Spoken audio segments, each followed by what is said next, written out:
The Ochoco National Forest in central Oregon encompasses 850,000 acres. 95,000 acres is old growth. It's one of the prime elk habitats in Oregon. Forest supervisors have issued a final environmental impact statement that calls for 129 miles of off-road vehicle trails. The Ochoco Summit ORV Trail System Project.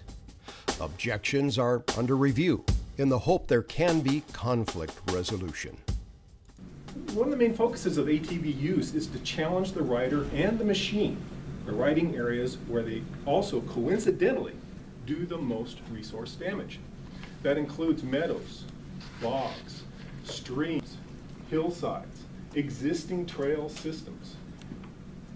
Everyone's seen the commercials on television where the ATV rider or the four-wheeler goes out and they bog through all the mud and it looks like a hell of a lot of fun. Who would want to do that?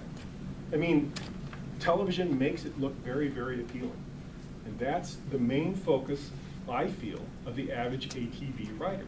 They're not out there to go, oh, a butterfly. Oh, look at the pines.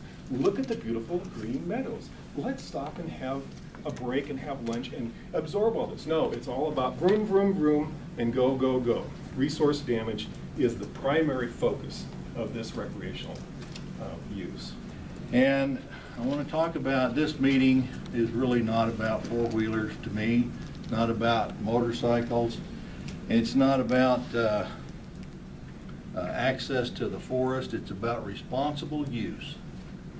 I mean, we got all of this stuff out there already anyway. It's the irresponsible use that's going on that's causing us all the problems.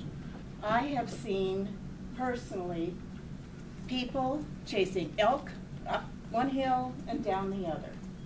We have seen people that were, that you just talked about, cutting cookies in the meadow in the springtime, just ripping it up. They go out there and it's the riders who are not responsible that are doing this to our forest. The Ochoco unit is a premier unit in Oregon for elk hunting. It's a unit that offers a large area of public hunting and a really good chance of harvesting a trophy animal. The trend over the years, and I highlighted this in our comment letters, that elk populations are starting to spend more and more time on private lands, have been shown to seek out those areas as refugia during the summer months and early hunting seasons, mainly archery in August. The department has attempted a number of things that would try to reverse this trend, going to controlled archery, eliminating the cow hunt, the late cow hunt, and instituting a special private land only hunts to try to push and encourage elk back up on the forest with moderate success. There's no evidence to tell you that any road is closed. And I'll tell you right now, actually Oregon hunters, we support the idea of reducing those road densities. And you'll notice the gate is now being left open. If you look just the other side of it, there's a newly created trail that was put in there in the last year or so.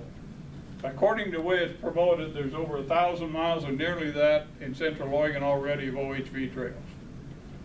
Now it's being promoted that, at least when they advertise this, that's more than any place in the nation in this area. So why do you need more here if you can't enforce what we got? And like I said, I spent the last 50 years riding around the Ochoco's, Deschutes, and other forests, and I don't know how many times I've seen deer watch me go by. They aren't concerned. They don't seem to be bothered. They just sit there and watch us go by. I think it's a fallacy that they say that we're dispersing them by miles, because we go back on the same trail time and time again, and the deer are still there. I have 2,000 head of cattle on Summit Prairie, and they don't stampede when I drive through with my four-wheeler, but I can tell you the 250 head of elk that are there, they always stampede no matter how quiet I am, and they tear the fences down, and they cause much more havoc than the cattle do. The cattle just stand and look at me when I drive through the cattle, but their point was pretty well taken. While we advocate for non-motorized backcountry recreation, Backcountry Hunters and Anglers supports responsible and legal use of off-road vehicles. We urge all users to stay on designated trails and avoid illegal and abusive cross-country travel and obey road and trail closures. Thank you.